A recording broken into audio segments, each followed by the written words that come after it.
बुंदेलखंड दृष्टिहीन एवं दिव्यांग कल्याण संस्थान का प्रतिनिधिमंडल पहुंचा संघर्ष सेवा समिति कार्यालय। कई मुद्दों पर हुई चर्चा। बुंदेलखंड दृष्टिहीन एवं दिव्यांग कल्याण संस्थान का प्रतिनिधिमंडल अपनी कुछ समस्याओं को लेकर संघर्ष सेवा समिति कार्यालय पहुंचा, जहां समिति के संस्थापक डॉक्टर संदीप से प्रतिनिधिमंडल की कई विषयों पर व्यापक रूप से चर्चा हुई। प्रतिनिधिमंडल ने जानकारी देते हुए बताया कि वे बुंदेलखंड में दृष्टिहीन एवं दिव्यांग लोगों के लिए धरातल स्तर पर कार्य कर रहे हैं। वर्तमान में हम लोग अगरबत्तियां बनाकर जीवन यापन का प्रयास कर रहे हैं, परंतु 15 वर्षों से दिव्यांगों के रहने की समुचित व्यवस्था नहीं हो पा रही है, जिसके लिए दिव्यांग कल्याण संस्थान ने कई जगह प्रयास किया, लेकिन अभी तक कहीं भी सफलता हाथ नहीं लगी है। डॉक्टर संदीप ने दिव्यांग कल्याण संस्थान के पदाधिकारियों को जल्द से जल्द आवास के लिए समुचित सहायता का आश्वासन दिया है। साथ ही इस विषय पर सांसद एवं विधायकगण से चर्चा करने की बात भी रखी है। कार्यालय पर उपस्थित सभी लोगों को संबोधित करते हुए डॉक्टर संदीप ने कहा कि हमारे देश में लाखों दिव्यांग जन हैं जो अपने साहस, प्रतिभा और परिश्रम से समाज को नई दिशा दे रहे हैं। चाहे खेल का क्षेत्र हो, शिक्षा हो, विज्ञान या फिर कला, दिव्यांगजन अपने अदम्य साहस और संकल्प से सबके लिए प्रेरणा बनते हैं और सरकार ने भी इनके अधिकारों की रक्षा के लिए अनेक योजनाएं चलाई हैं। लेकिन केवल सरकारी योजनाएं ही पर्याप्त नहीं हैं। समाज के हर व्यक्ति को आगे आकर इनके प्रति संवेदनशील होना चाहिए, उन्हें अवसर देना चाहिए और इनके आत्मसम्मान को बनाए रखना चाहिए।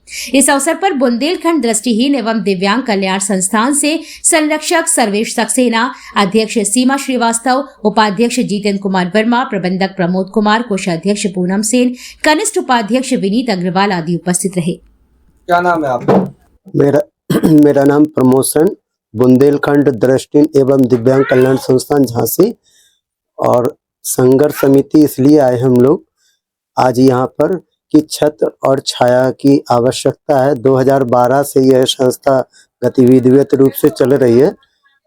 हम लोगों के पास में छत और छाया की जरूरत है। संघर्ष सेवा समिति से क्या चाह रहे हैं? सर, हम ये चाहते हैं कि हम लोगों के लिए आवास की आवश्यकता है, जो कि हमारा हॉस्टल चल सके और वहाँ पर रह करके हम लोग कुछ कार्य कर सके इन लोगों के जीवन यापन करने के लिए, जीवन यापन। झांसी में किसी प्रतिनिधि के पास नहीं गए आप? जी गए सर। क्या बोला? उन्होंने ये बोला हो जाएगा, पर उन्होंने कुछ अभी तक जवाब नहीं दिया, ना कि कोई बात सुनी हमारी। सुनने को तैयारी नहीं होती। तो अभी कब से नहीं गया आपके पास?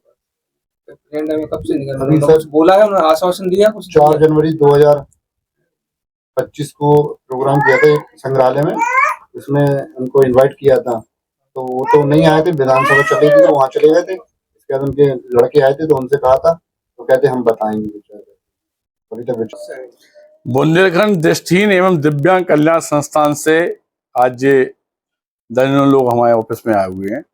इनका कहना ये है कि पिछले कई वर्ष से, यानी करीब 2012 से बता रहे हैं आप, ये अपन संस्था इन्होंने कर ली थी और उसके बाद लगातार इनके रहने की व्यवस्था सही तरीके से नहीं है और ये सब लोग परेशान हैं।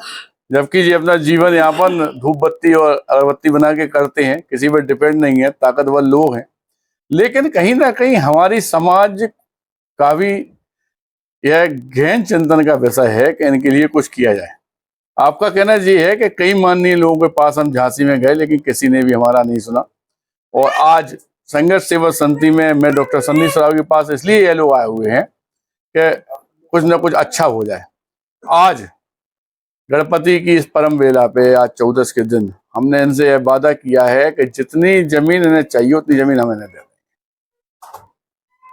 लेकिन माननीय हमारे जो योगी मोदी जी का जो संकल्प है कि कोई भी आदमी दुखी न रहे, उसको देखते हुए एक लेटर हम माननीय अपने बड़े भाई रवि शर्मा जी को, एक लेटर माननीय अपने बड़े भाई साहब अनुराग शर्मा जी सांसद जी को, और एक लेटर हम अपने जिलाधिकारी जी को लिख रहे हैं कि उन लोगों से क्या सहयोग इसमें हो सकता है। कमरा बनाने के लिए हो सकता है, मकान बनाने के लिए हो सकता है, या सरकारी जमीन भी अलॉट हो सकती है।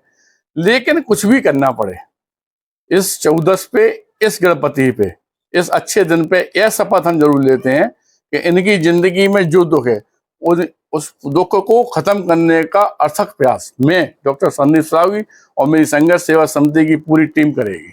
इस बात का वचन आज हमारे दिव्यांग भाइयों को है, हमारे परिवारों को है।